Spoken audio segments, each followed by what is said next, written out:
Bonjour, nous sommes mercredi, je suis heureux de te retrouver. Comme chaque mercredi, on partage ensemble sur un livre de la Bible. Et tout à l'heure, après ce livre de la Bible, je vais prendre un petit peu plus de temps aujourd'hui. On va être sur l'évangile de Jean, beaucoup de choses intéressantes sur l'évangile de Jean.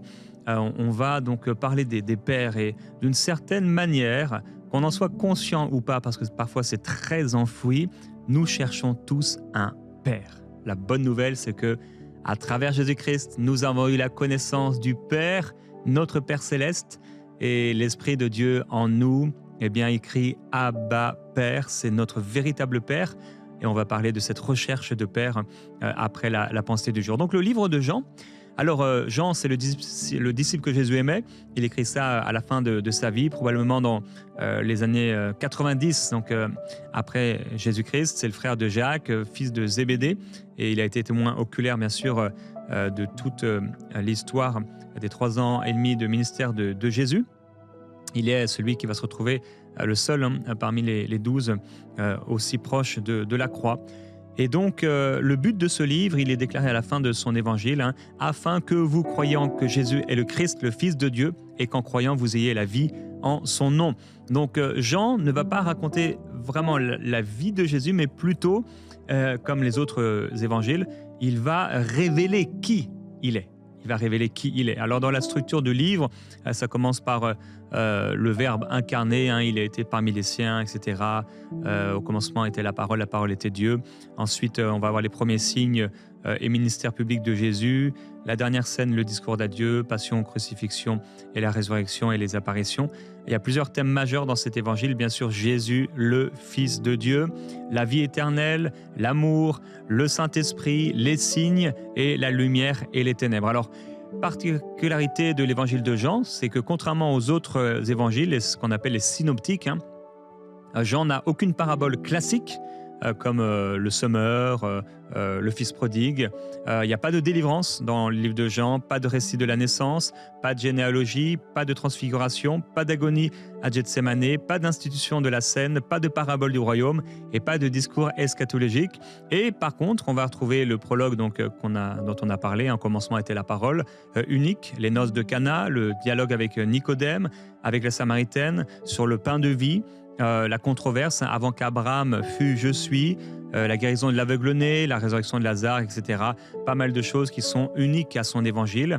Il y a une chronologie aussi qui est différente par rapport aux autres. Dans Jean, le ministère, on voit bien que c'est un ministère de 3 ans, mais dans les autres évangiles, on a l'impression que ça se passe en une seule année. Jean fait bien la différence.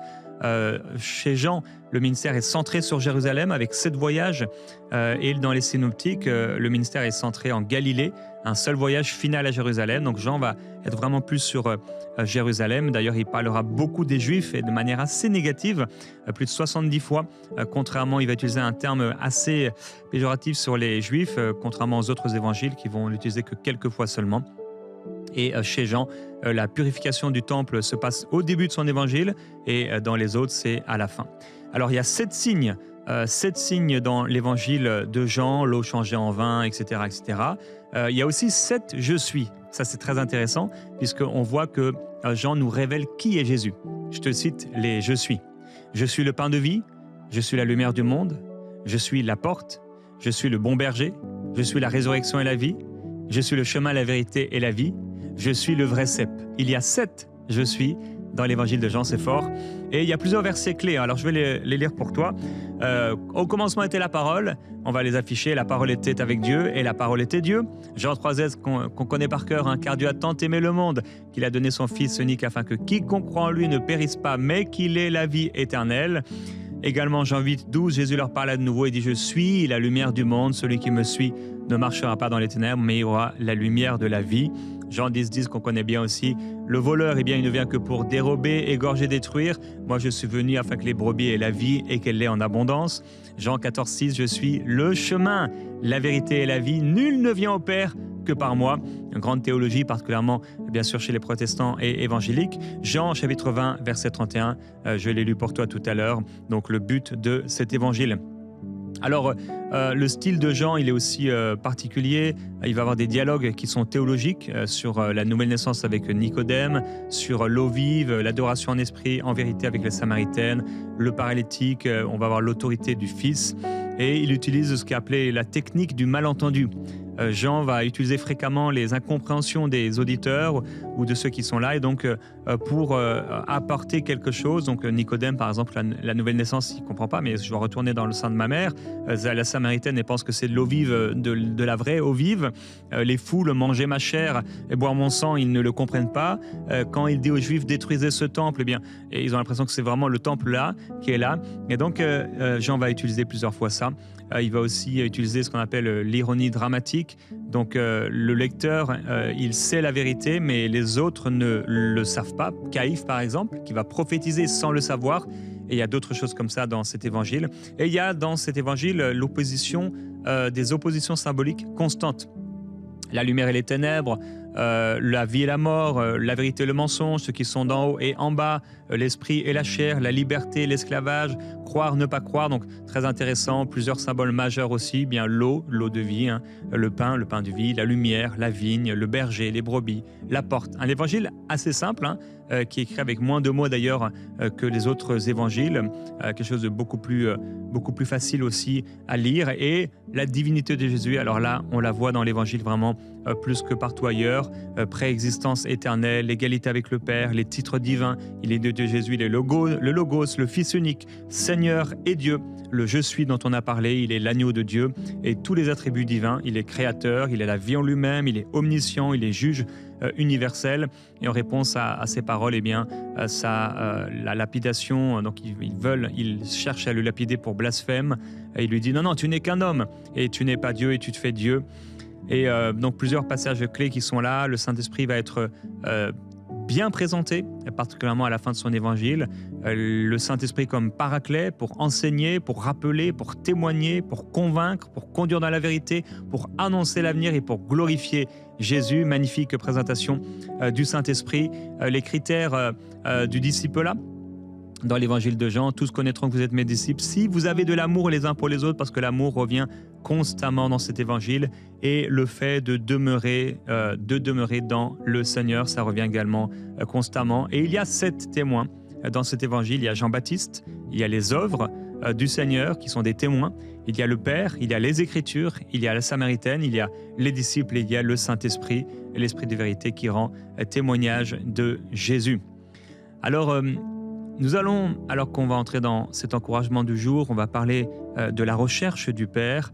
Nous allons proclamer ce vieux chant que je chantais alors que j'avais même 12 ans, j'avais 13 ans, 14 ans, et tous les ans on le chantait, et pour pas dire tous les mois, en tout cas, on le chantait régulièrement. Tendre Père, on va chanter ensemble. Tendre Père, j'aime te contempler. Tendre Père, j'aime te contempler. Oui, dis-lui, je t'offre ma vie, je chante ta gloire. Je t'offre ma vie, je chante ta gloire. Tendre Père, j'aime te contempler. Dis-le avec nous, tendre Père. Tendre Père, j'aime te contempler.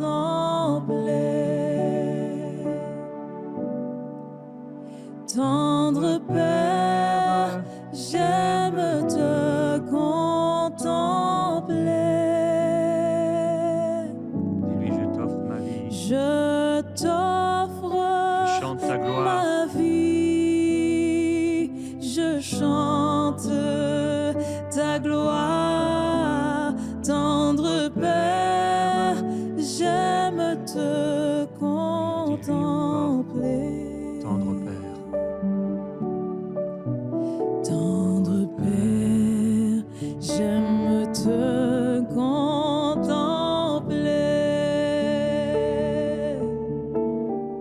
Tendre Père, j'aime te contempler.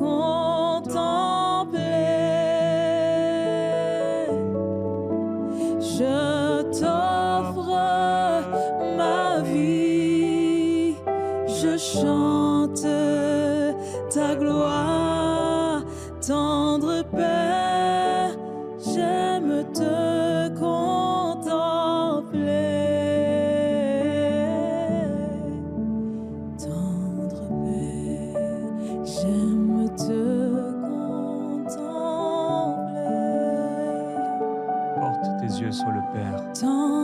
Père, j'aime te contempler. Demande-lui la révélation du Père. Révèle-toi à moi, Père. Révèle-toi à moi. Je t'offre ma vie. Montre-toi à moi. Je chante ta gloire, tendre Père, j'aime te contempler. Alléluia. Alors je l'ai dit d'une manière ou d'une autre, tous, nous cherchons un Père. Tous. Est-ce que tu sais que tu cherches un Père? Alors, comme l'a dit un chant, une expression, on ne choisit pas sa famille. On ne choisit pas là où on est, on ne choisit pas le père ou la mère qu'on a eu. Quand on a eu un bon père, et quand on a un bon père, que le père est présent, il a toujours été présent, ça a vraiment été un très bon père, on n'a pas forcément besoin de le chercher, parce qu'il est là. Il est là et peut-être même on ne réalise pas qu'est-ce que ça ferait de ne pas avoir de père. Comment vivrait ça, le fait de ne pas avoir un père? Parce qu'en fait, on l'a toujours vécu. Quand on a toujours vécu quelque chose, c'est toujours difficile de se mettre à la place des autres. C'est difficile de même parfois comprendre les autres. Des fois, il y a des couples qui se mettent ensemble et la femme ne comprend pas l'homme parce qu'en fait, elle n'a pas eu du tout la même éducation, la même vie. Et même si peut-être elle aimait dans la même région, mais la maison, ça n'avait rien à voir et vice-versa. L'homme ne peut pas comprendre sa femme parce que lui, mais il ne comprend pas. Mais pourquoi tu réagis comme ça? Et pourquoi tu fais ça? Et pourquoi chaque fois je dis ça, ça crée ça chez toi? Alors, on n'a pas eu la même éducation, on n'a pas eu la même enfance. Et pour certains, eh bien, ils ont vécu une forme de bénédiction, particulièrement bien sûr dans les familles chrétiennes. Et pour d'autres, ça a été beaucoup plus difficile. Et si ton père n'a pas été présent comme il aurait dû l'être, et même si aujourd'hui, peut-être tu as eu un bon père, mais aujourd'hui il n'est plus là, parce que peut-être il est ailleurs, peut-être il t'a abandonné, peut-être il t'a rejeté, peut-être il est mort. Il y a quelque chose en nous qui cherche la présence d'un père. J'aimerais qu'on puisse lire dans Juges chapitre 11, et on va lire... tu peux lire, Marie, et peut-être je te couperai un moment. Jephthé, le Galaïte, était un vaillant héros. Il était fils d'une femme prostituée et c'est Galaad qui avait engendré Jephthé. La femme de Galaad lui enfanta des fils qui, devenus grands, chassèrent Jephthé et lui dirent « Tu n'hériteras pas de la maison de notre père, car tu es fils d'une autre femme. » Et Jephthé s'enfuit loin de ses frères et il habita dans le pays de Tob. Des gens de rien se rassemblèrent auprès de Jephthé et ils faisaient avec lui des excursions. Quelque temps après, les fils d'Amnon firent la guerre à Israël. Et comme les fils d'Amnon faisaient la guerre à Israël, les anciens de Galaad allèrent chercher Jephthé au pays de Tob. Ils dirent à Jephthé, « Viens, tu seras notre chef, et nous combattrons les fils d'Amnon. » Jephthé répondit aux anciens de Galaad, « N'avez-vous pas eu de la haine pour moi? Et ne m'avez-vous pas chassé de la maison de mon père? Pourquoi venez-vous à moi maintenant que vous êtes dans la détresse? » Amen. Alors voilà un passage vraiment intéressant sur Jephthé, on en a parlé déjà plusieurs fois. Et on voit dans ce passage, donc, on a déjà parlé de ce qu'il a pu ressentir peut-être comme un abandon ou peut-être comme un rejet. En tout cas, le père n'est pas présent dans le texte et je crois que ce n'était pas seulement dans le texte, mais également dans sa vie. Ça a créé chez lui des façons de faire, ça a créé un état d'esprit. C'est quand même une sorte de forme de malédiction qui est là et qui va même amener Jephthé à offrir à sa fille unique en holocauste à Dieu, quelque chose que Dieu n'avait jamais demandé. Il va tuer sa propre fille, sa fille unique, qui était venue auprès de lui avec des danses, avec des gens, et lui, il va éteindre sa joie en la tuant. C'est catastrophique, vraiment terrible comme histoire. Et donc, Jephthé est rejeté par ses frères, c'est comme ses demi-frères, hein, ils ne sont pas la même mère. Et Jephthé, bien, il va partir de là, il va s'enfuir parce que ça devient peut-être même dangereux pour lui. Et il se retrouve avec, la Bible dit, des vauriens. Alors il y a plusieurs traductions, hein, des vauriens ou des gens de rien.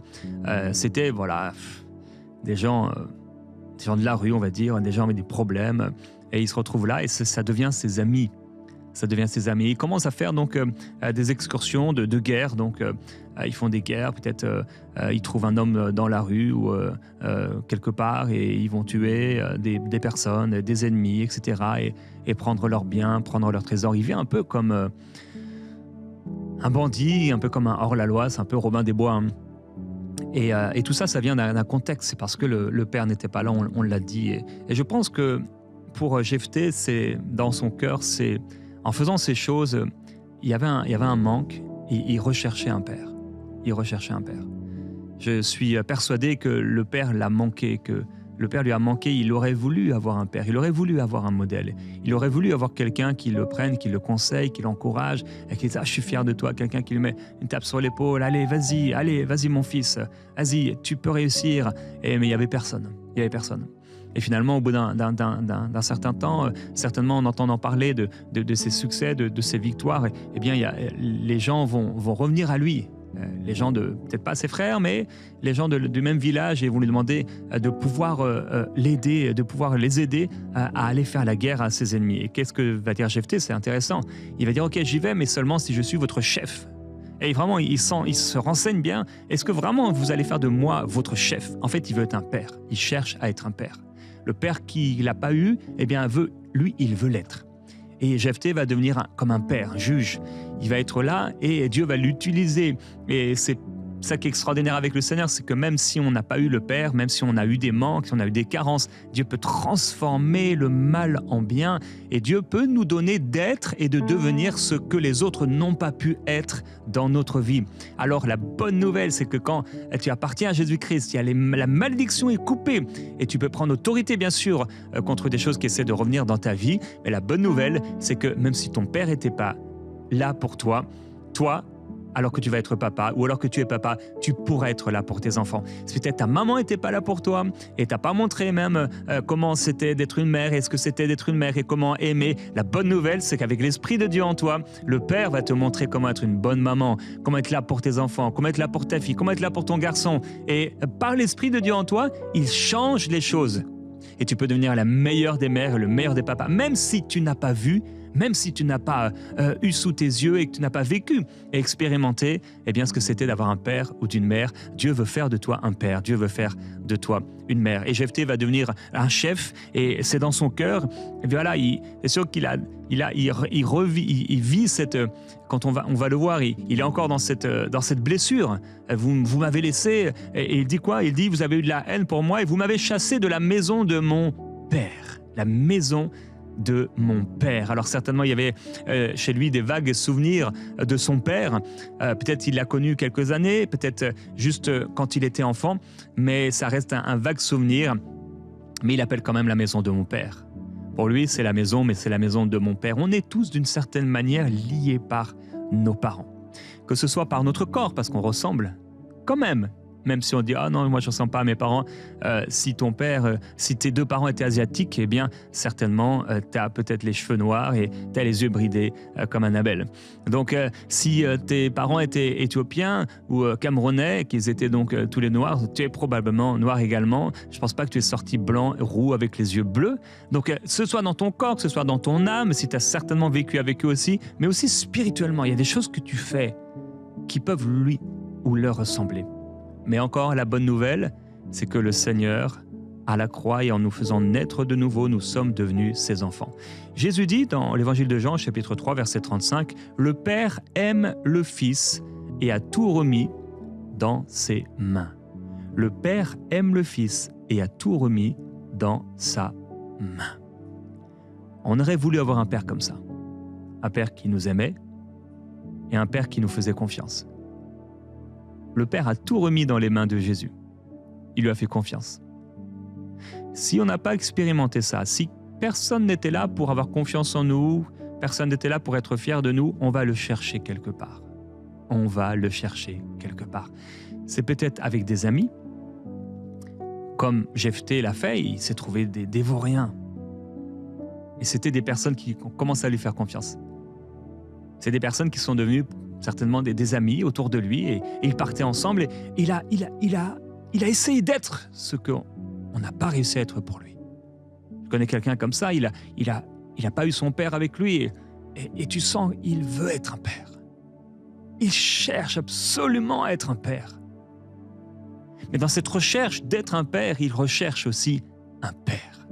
Je connais beaucoup de personnes qui, aujourd'hui, là en 2025, 2026 qui vient, beaucoup de personnes qui cherchent un père. Ils ont grandi, ils sont adultes et jeunes adultes, et cette recherche du père est bien présente dans leur vie.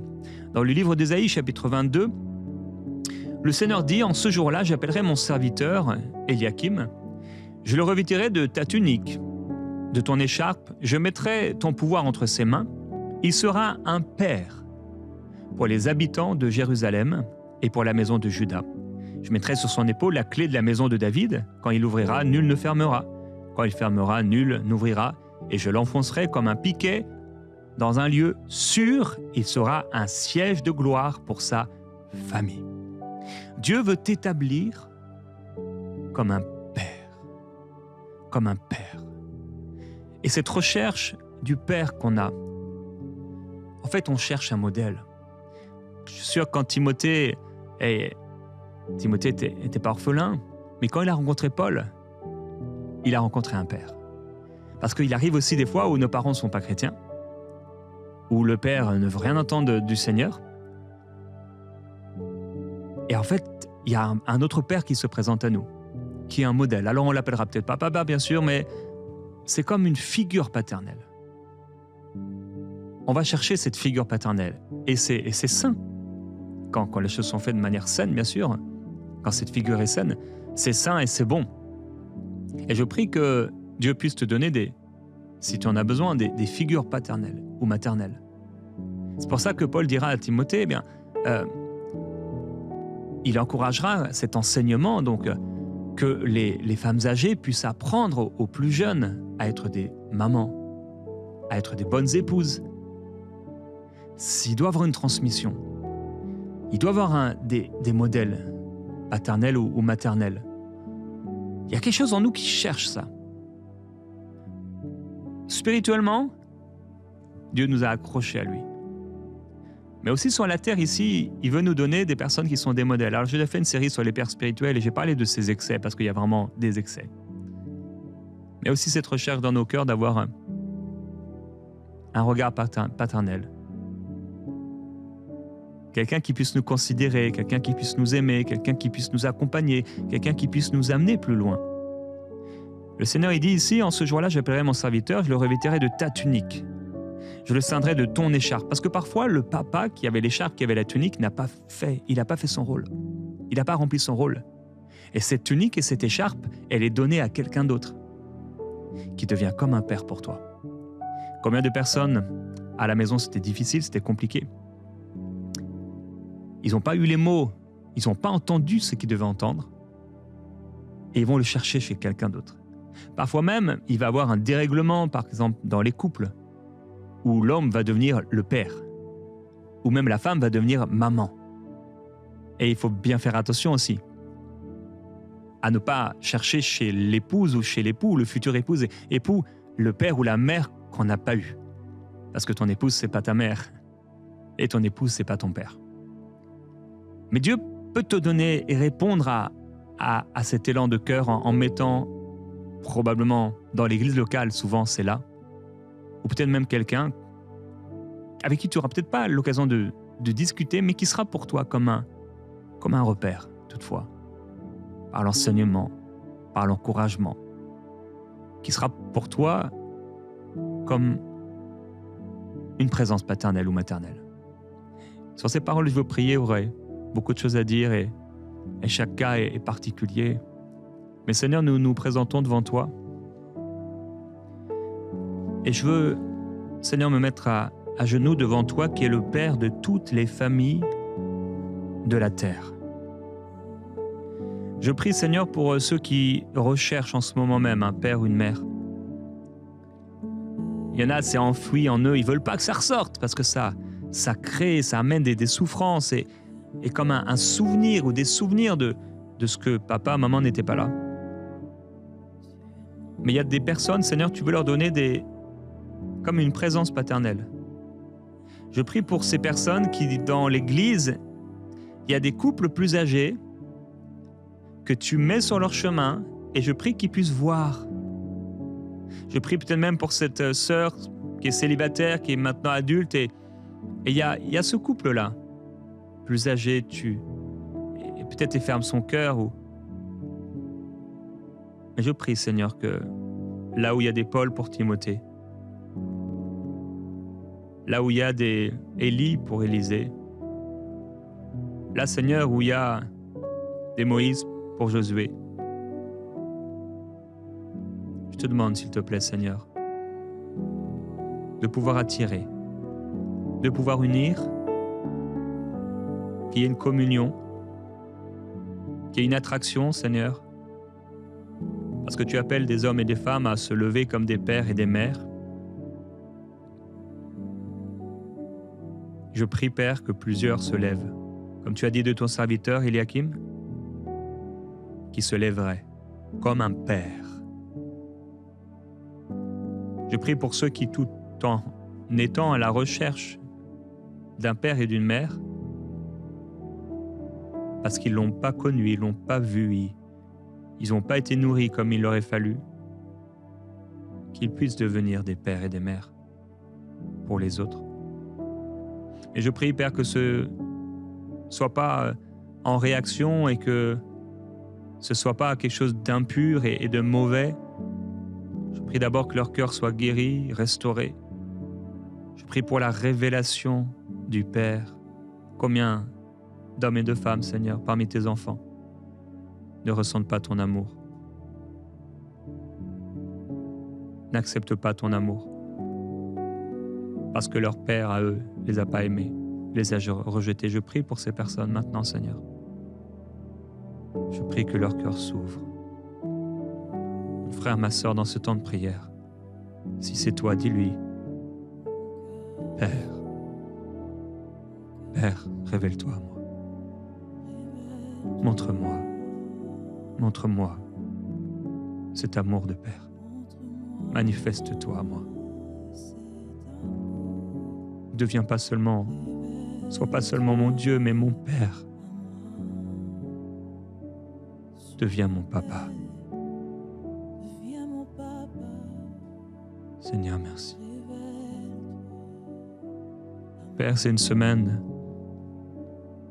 où tu viens en profondeur, c'est tranquille, c'est doux. Tu viens asseoir des choses profondes dans les cœurs et au-delà de mes mots, Seigneur. Tu viens, tu changes, tu parles. Seigneur Jésus, je te remercie. Alléluia. Il y a un exercice qui se fait parfois. C'est comme un triangle. Il y a toi, il y a le Père, il y a la Mère. Et en fait, il y a une flèche de toi vers le Père. De quelle manière tu as aimé le Père, ton Père, de quelle manière tu as aimé ta mère, de quelle manière les parents se sont aimés, de quelle manière aussi tu t'es senti aimé, de quelle manière on t'a aimé. Et parfois, il y a des grands trous. En fait, je ne vois pas en quoi ma mère m'a aimé, mon père m'a aimé. Peut-être même, je ne vois pas ce que j'aurais pu faire pour aimer mon père ou ma mère. Là où il y a eu des grands trous dans ce triangle, je prie que le Seigneur vienne combler, remplir ces trous. Et que tu puisses ressentir l'amour du Père et être en capacité d'aimer les autres et de manifester ton amour envers ton épouse, ton époux, envers tes enfants, envers les gens autour de toi. Seigneur, merci pour ta grâce. Merci parce que même si on a été rejeté, méprisé, abandonné, on peut aimer. On peut prendre soin. On peut faire attention. On peut honorer, célébrer. On peut se tenir pour les autres. Je te remercie, Seigneur Jésus, de l'œuvre que tu as accomplie dans nos cœurs par le Saint-Esprit. nous rendant capables d'aimer. Seigneur, merci pour des leaders aussi qui se lèvent et qui deviennent pour nous comme des pères et des mères. Père, il suffit de quelqu'un, peut-être pendant un temps même, qui sera sur notre chemin comme un père. Seigneur, je prie que tu puisses faire de nous demain des pères, des mères, pour des personnes qui ont besoin d'avoir ce père ou cette mère. Je te glorifie, merci Seigneur.